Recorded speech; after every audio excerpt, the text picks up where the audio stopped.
Hello, students. Welcome to the new class, which is on the topic of transmission of water. As I had sent you the notes earlier, we are going to discuss a little about the transmission of water. How is water transported from a source, or how is potable water is transported from a source or is stored and is transmitted to the final location, that is the end users. Okay, so water is conveyed or transported from the source to the residential, commercial, and industrial customer to sustain the common necessities of life through various type of conduits. ठीक है, दो तरीके के conduits जो हैं वो use होते हैं. The first ones are the gravity conduits and the second one are pressure conduits. ठीक है, अब इनका सिलेक्शन कि किस जगह पर हमको ग्रेविटी कंड्यूट यूज़ करना है और किस जगह पर हमको प्रेशर कंड्यूट यूज़ करना है, ये पूरा का पूरा डिपेंड करता है कि आपकी किस तरीके की कंस्ट्रक्शन प्रैक्टिस एरिया में यूज़ हो रही हैं और किस तरीके की टोपोग्राफी है, and also on the water quality and economic consideration कि कितना बड़ा प्रोजेक्ट है. ठीक है, तो let us discuss what are the various types of conduits. Conduit होता क्या है? कंड्यूट इज ए पाइप और a channel for conveying fluid such as water. It is a closed channel to convey water through, around, or under a dam. Covered portion of spillway between the gate or crest structure and the terminal structure where open channel flow and pressure flow condition may exist. ठीक है, तो conduits क्या है? Conduits जो है वो आपके pipe है या फिर चैनल है जो कि आपका इस्तेमाल करे जाते हैं वाटर को या किसी भी तरीके के लिक्विड को कैरी करने के लिए. ये एक क्लोज चैनल होता है, ठीक है, जिसमें से किसी भी एक स्टोरेज स्ट्रक्चर जैसे कि आपका डैम है तो वहाँ से जो है पानी को जो है वो कैरी किया जा सकता है. अलग अलग प्रकार के जो है वो कंड्यूट्स यूज़ होते हैं. ब्रॉडली जिनको हमने बताया कि ग्रेविटी कंड्यूट और प्रेशर कंड्यूट इस्तेमाल होते हैं. तो ग्रेविटी कंड्यूट में आपके ओपन चैनल्स हैं, टनल्स हैं, फ्लूम्स हैं, एक्यूडक्ट्स हैं. और प्रेशर कंड्यूट में आपकी पाइपलाइंस हैं, प्रेशर एक्यूडक्ट्स हैं, प्रेशर टनल्स हैं. ठीक है, तो ग्रेविटी कंड्यूट्स जो हैं वो कंड्यूट्स होते हैं इनमें जिनमें जो है वाटर जो फ्लो करता है वो फ्लो करता है under the action of gravity, और इनकी एक फ्री सरफेस भी फॉर्म होती है, यानी कि वाटर जो है वो मूव कर रहा है अंडर एटमॉस्फेरिक प्रेशर. ठीक है, इस तरह के कंड्यूट में क्या होता है, जैसा मैंने आपको बताया कि ओपन चैनल की क्या हाइड्रोलिक ग्रेडियंट लाइन की पोजीशन क्या होती है. ओपन चैनल की हाइड्रोलिक ग्रेडियंट लाइन जो है वो वाटर सरफेस के साथ साथ कोइंसाइड करती चलती है. ठीक है, तो या इसकी भी जो ग्रेविटी कंड्यूट्स हैं इनकी हाइड्रोलिक ग्रेडियंट लाइन जो है वो वाटर सरफेस से कोइंसाइड करेगी. इनका जो बेड जो बनाया जाता है वो एक ग्रेजुअल स्लोप के साथ बनाया जाता है, क्योंकि यहाँ पर किसी भी तरीके का प्रेशर फोर्स नहीं लग रहा है. तो इसलिए जो है इट इज़ वेरी नेसेसरी कि इनका बेड जो है वो इस प्रकार से डेवलप करा जाए कि इनका बेड जो है वो एक ग्रेजुअल स्लोप जो है वो फॉलो कर रहा हो from the storage source to the final destination. Right, तो किसी भी वैली या डिप्रेशन में जो है ये कंड्यूट्स जो है वो नेचुरल सरफेस लेवल के ऊपर लिए जाते हैं. ठीक है, तो इसके लिए जो है इनको जो है वो ट्रेस्टल्स के ऊपर सपोर्ट करा जाता है. ठीक है, और इनको जो है अगर आप जो है किसी हिल एरिया में हैं तो इसमें आपको कटिंग करके जो है टनल्स के थ्रू या डीप कट्स के थ्रू जो है वो फ्लो कराना पड़ता है. ठीक है, now one by one we will discuss what are the various types of gravity conduits. Right, तो number one is our open channel. तो ओपन चैनल क्या है? It is design to convey water under conditions of atmospheric pressure. लगातार मैं आपको ये बताता चला आ रहा हूँ कि कैनल हो, ओपन चैनल हो, इसका पर्पज़ ये है कि आपका under the atmospheric condition flow कराना है. There is no applied energy, there is no applied extra effort like a pump और something for an open channel flow. Right, उसके बाद क्या कह सकते हैं हम कि ये जो है आपका कवर्ड हो सकता है, जैसे कि आपकी कैनल वगैरह है वो कवर्ड हो सकती हैं, और आपका जो है वो वैसे भी कवर्ड हो सकता है कि आपका ओपन चैनल फ्लो जो है वो कन्वेंस पाइप जो होते हैं उनके थ्रू हो रहा हो, यानी बड़े बड़े जो सीवेज पाइप जिस तरीके से होते हैं उस तरीके से फ्लो हो रहा हो, तो that is covered but it's still on atmospheric pressure, तो इसको भी हम ओपन चैनल फ्लो ही कहेंगे. ठीक है, अब हमको ये देखना होता है कि ओपन चैनल को हम चूज़ तभी कर सकते हैं, या ग्रेविटी आपके कंड्यूट्स को हम इन जनरल चूज़ तभी कर सकते हैं when the topography allows it. ठीक है, यानी कि अगर हमारा स्टोरेज से लेकर सोर्स के बीच में जो है वो इस तरीके से लेवल डिफरेंस है कि स्टोरेज जो है is on higher level then the source, तो हम ऐसे उसको कंस्ट्रक्ट कराते हुए ले जा सकते हैं कि under the influence of the bed slope वो आपका ग्रेविटी फ्लो करता रहे।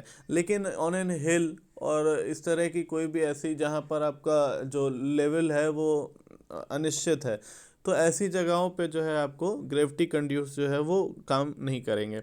ठीक है, और हम लोगों की कोशिश ये होती है कि हम लोग इस तरीके का जो है वो ओपन चैनल की टोपोग्राफी देखें जिससे जो है हमारा एक्सकेवेशन और फिल जो है वो कम से कम हो, यानी कि ऐसा ना हो कि हमको पूरा थ्रू आउट एक्सकेवेट करना पड़ रहा हो, और ऐसा भी ना हो कि पूरा थ्रू आउट हमको फिल करना पड़ रहा हो, क्योंकि एक्सकेवेशन हो या फिलिंग हो दोनों आर कॉस्टली प्रोसेस, और उसके अलावा उसमें जो है मटेरियल की रिक्वायरमेंट भी बहुत ज़्यादा रहती है फिलिंग में।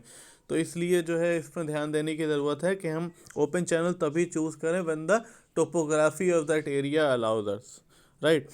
उसके बाद इसमें जो है the potential of pollution hazard and evaporation loss जो है उसको ध्यान में रखना चाहिए, यानी कि अगर आपका एक ओपन चैनल है जो कि ओपन टू एटमॉस्फेयर है, यानी कि it is an open conduit not a close conduit, तो इसमें जो है आपके लॉसेस हर तरीके के इवापोरेशन लॉसेस और दूसरे तरीके के लॉसेस की भी चांसेस रहते हैं। और उसके बाद अगर ये सरफेस फ्लो हो रहा है और ओपन चैनल जो है वो सरफेस पे फ्लो हो रहा है, तो there are possibilities that the flowing water can be contaminated at certain points, right. उसके अलावा आपका जो है वो टनल है, आप फिगर में देख सकते हैं एक टनल जो है वाटर कैरिंग टनल जो है वो बनाया हुआ है, तो जहाँ पर पाइपलाइन बिछाना पूरी तरीके से इम्पॉसिबल हो जाता है तो वहाँ पर जो है आपका टनल चूज़ करा जा सकता है। टनल जो है वो सर्कुलर भी हो सकती है और हॉर्स शू शेप भी हो सकती है। ठीक है, माउंटेनियस एरिया में इस तरह की टनल्स जो हैं वो ज़्यादा बनाई जाती हैं, और ये टनल्स जो हैं they can act as a gravity conduit also, they can act as a pressure conduit also. तो टनल जो है वो आपका इसी तरीके के एरिया में बनाई जाती है। उसके अलावा फ्लूम है, तो फ्लूम क्या है? Flume is an open channel of concrete, steel और wood laid on the ground surface और सपोर्टेड ऑन पियर्स। ठीक है, flumes are generally use to carry water across natural stream, drains और minor depression. Flumes are generally rectangular in cross section but may also have circular or semi circular cross section।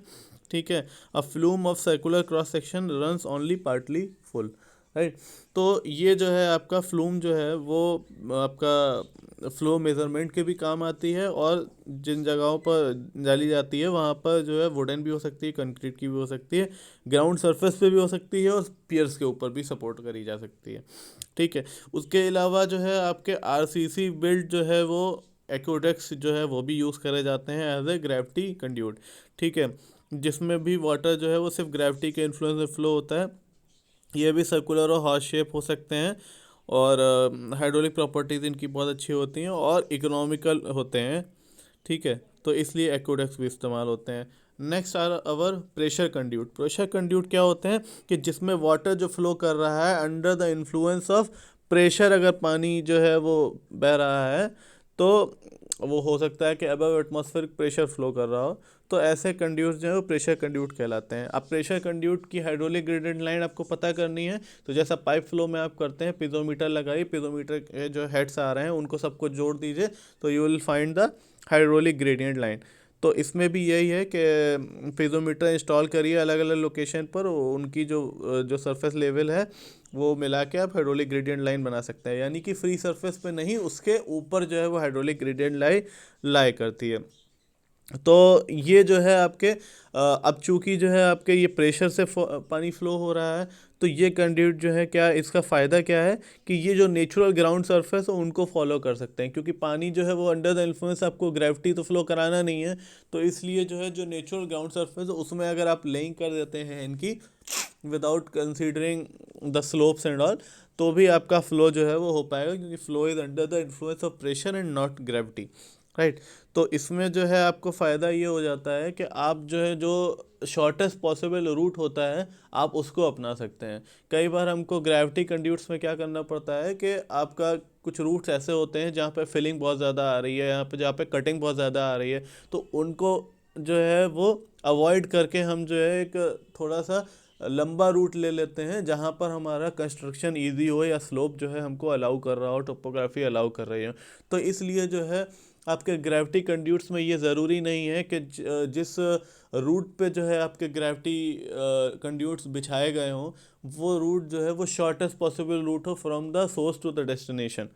ठीक है, लेकिन आपका pressure conduits में ये जो है इस प्रॉब्लम को ओवरकम करा जा सकता है कि हम शॉर्टेस्ट पॉसिबल रूट पे जो है प्रेशर कंड्यूट बिछा सकते हैं और under the influence of pressure जो है आपका लिक्विड को फ्लो करा सकते हैं। तो ये है, तो इसमें जो है आपका जो है कई बार जो है साइफनिंग भी हो जाती है। ठीक है, यानी कि जो है आपका जो वो है प्रेशर कंड्यूट जो है वो नॉर्मली हाइड्रोलिक ग्रेडियंट लाइन के नीचे ही होता है, लेकिन कई बार जो है आपका प्रेशर कंड्यूट जो है वो हाइड्रोलिक ग्रेडियंट लाइन के ऊपर भी जा सकता है। तो इन दैट केस के हाइड्रोलिक ग्रेडियंट लाइन के ऊपर आपका जो है वो कंड्यूट जा रहा है, तो वो केस आपका जो है वहाँ पर प्रेशर जो है वो नेगेटिव हो जाता है या सब एटमॉस्फेरिक प्रेशर हो जाता है। ठीक है, लेकिन इस तरह की कंडीशंस को अवॉइड करने की कोशिश करनी चाहिए।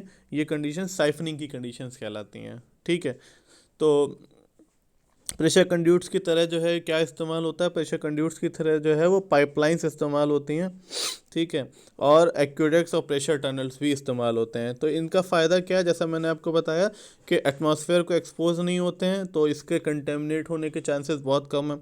उसके अलावा ग्रेविटी कंड्यूट में एटमॉस्फेरिक लॉसेस और दूसरे तरीके के लॉसेस की वजह से और सीपेज है, इवापोरेशन है, इन सब की वजह से काफ़ी ज़्यादा वाटर लॉसेस होते हैं जो कि आपके प्रेशर कंड्यूट में बचाया जा सकता है। ठीक है, और इनको ये जो है आपके प्रेशर कंड्यूट्स जो हैं इसमें जो है कंस्ट्रक्शन इनपुट बहुत ज़्यादा नहीं इस्तेमाल होता है जितना कि आपका ग्रेविटी कंड्यूट्स में होता है, तो इसलिए जो है इनकी लेइंग जो है वो इकोनॉमिकल भी है। ठीक है, और दूसरी चीज़ ये है कि जैसा मैंने आपको बताया कि छोटी लेंथ में जो है वो कंड्यूट को बिछाया जा सकता है और शॉर्टेस्ट पॉसिबल रूट को अपनाया जा सकता है। ठीक है, और इनकी मेंटेनेंस कॉस्ट भी उतनी ज़्यादा नहीं रहती जितना कि आपका वो ग्रेविटी कंड्यूट्स की रहती है। तो इसलिए जो है आपके प्रेशर कंड्यूट्स जो हैं are advantageous over gravity conduits. अब हम पाइप हाइड्रोलिक्स की बात करें तो दो तरीके के लॉसेस जो है वो ज़्यादातर देखे गए हैं। मेजर लॉसेस जो हैं आपके वो ड्यू टू फ्रिक्शन होते हैं, और दूसरी तरीके से आपके फिटिंग बेंड्स और कॉन्ट्रैक्शन के ऊपर भी लॉसेस होते हैं। ये सारी चीज़ें आपने फ्लूइड मैकेनिक्स से पढ़ रखी हैं। ठीक है, तो head loss due to friction को निकालने के लिए हम लोग जो इस इक्वेशन का इस्तेमाल करते हैं वो इक्वेशन हमारा डार्सी वाइसबर्ग इक्वेशन कहलाती है। डार्सी वाइसबर्ग फार्मूला कहलाता है जिसको कहता है कि head loss due to friction is FLV square upon 2GD। ठीक है, जहाँ पे F जो है वो डार्सीज कॉफिशिएंट ऑफ फ्रिक्शन है, L जो है वो लेंथ ऑफ द पाइप है, V जो है वो एवरेज वेलोसिटी ऑफ फ्लो है, D जो है वो इंटरनल डायमीटर ऑफ पाइप है, और G जो है वो एक्सेलरेशन ड्यू टू ग्रेविटी है। ये फ्रिक्शनल फैक्टर जो है इसको जो है आपका कैलकुलेट करने के लिए जो है वो कई फॉर्मूले दिए हुए हैं। ये जो है आपका कई चीज़ों पर डिपेंड करता है। पाइप की स्मूथनेस पे डिपेंड करता है। स्मूथ पाइप के लिए जो है 0.02 के आसपास रहता है, ओल्ड पाइप के लिए 0.075 तक चला जाता है। ठीक है, रिलेटिव रफनेस और रेनॉल्ड नंबर के ऊपर भी ये डिपेंड करता है। तो अप्रॉक्सीमेट वैल्यू ऑफ एफ के लिए जो है आपका इक्वेशन दे रखी है, आप इक्वेशन देख सकते हैं अपनी स्क्रीन पर। और अलग अलग तरीके के फ़्लो के लिए, लैमिनर फ़्लो के लिए जो है F-64/RE, स्मूथ टर्बुलेंट के लिए आपको इक्वेशन दे रखी है जिसमें सिर्फ रेनॉल्ड नंबर का फंक्शन है। ठीक है, रफ़ है यानी कि आपकी सरफेस भी रफ़ है और टर्बुलेंट फ्लो है, तो K/D रेशियो जो है उसके ऊपर डिपेंड करता है। K/D के जो है इसमें आपका जो रफनेस है, जो जिस मटेरियल का इस्तेमाल कर रहे हैं उसकी रफनेस है। ठीक है, तो निकोलस's एक्सप्रेशन आप देख सकते हैं फॉर स्मूथ पाइप है, और कॉलर ब्रूक वाइट इक्वेशन आप देख सकते हैं। तो इस प्रकार से कई इक्वेशन जो है वो दी है अलग अलग साइंटिस्ट ने for calculating the value of the friction factor. ठीक है, या Darcy's coefficient of friction calculate करने के लिए। अब हम एक न्यूमेरिकल देखेंगे कि वो न्यूमेरिकल क्या कहता है। एक आपका water flows in 100 mm pipe at Reynolds number 90,000। ठीक है, the pipe is estimated to have an equivalent sand grain roughness of 0.12 mm। ठीक है, जैसा मैंने बताया कि जिस मटेरियल का बन रहा है पाइप उसकी जो है रफनेस को हम ध्यान में रखते हैं, यानी के की वैल्यू जो है वो 0.12 आपको दे रखी है। ठीक है। Determine what you have to determine the head loss expected in a 1200 metre length of pipe. 1200 metre length का पाइप बिछा हुआ है, उसमें हेड लॉस कितना होगा ये आपको पता करना है। अगर जो है ये पाइप जो है वो रफ ना हो के स्मूथ होता, ठीक है, तब क्या कंडीशन होती। तो अगर स्मूथ पाइप होगा तो जो है आपकी मटेरियल की जो वो है, यानी कि जो के की वैल्यू है वो ज़ीरो हो जाएगी, क्योंकि के जो है उसके ऊपर डिपेंड नहीं करेगा। ठीक है। तो अब जो है हम लोग क्या करेंगे, अब इसमें क्या दे रखा है, काइनेमेटिक विस्कोसिटी दे रखी है 1 × 10⁻⁻⁶ मीटर स्क्वायर पर सेकेंड, और इक्वेशन दे रखी है फॉर फ्रिक्शन फैक्टर। ठीक है। अब क्या कर रहे हैं हम, इस इक्वेशन में जो फ्रिक्शन फैक्टर की दे रखी है, इसमें के/डी आपको पता है, के/डी रखा। ठीक है। आर आपको रेनॉल्ड नंबर पता है। ठीक है। सब कुछ रख के आपने जो है फ्रिक्शन फैक्टर की वैल्यू, डार्सीज फ्रिक्शन कोफिशिएंट की वैल्यू 0.0232 निकाल ली। अब आपको ये भी पता है कि रेनॉल्ड नंबर जो है वो वी/डी होता है। वी/डी कैसे होता है ये आप लोगों को पता ही होना चाहिए कि रेनॉल्ड नंबर की वैल्यू जो है वो ρ/μ होती है, वेयर म्यू इज आपकी dynamic viscosity, but dynamic viscosity divided by the density जो है आपकी दे देती है आपको kinematic viscosity. New is your kinematic viscosity. यहाँ पर आपको जो है ρ/μ जो है उसका इस्तेमाल नहीं करना है, μ/ν का इस्तेमाल करना है, क्योंकि आपको यहाँ पर काइनेमेटिक विस्कोसिटी दे रखी है। राइट। तो आपके पास काइनेमेटिक विस्कोसिटी है, Reynold number you already know. ठीक है। और diameter of the pipe you already know. तो आपने क्या करना है, आपने उसका v निकाल लेना है, यानी कि वेलोसिटी निकाल लेना है। ठीक है। उसको जो है FLV²/2 में रखना है। आपका 11.49 जो है आंसर आ गया। अभी अगर पूछा गया है कि ये पाइप अगर स्मूथ होता तो क्या होता, तो इस पाइप अगर स्मूथ होता तो के आपका ज़ीरो हो जाता। ठीक है। अगेन बाय सब्स्टिट्यूटिंग के ज़ीरो, अब आपकी इक्वेशन जो है, जो फिक्शन फैक्टर की जो इक्वेशन थी वो आपकी जो है वो ट्रांसफॉर्म हो गई, सिर्फ के/डी को हटा के बाकी सारी इक्वेशन। वहाँ से फिर से आपको एफ निकालना है। अगेन सेम प्रोसेस, आपको वेलोसिटी की वैल्यू निकालनी है विच शुड बी डिफरेंट,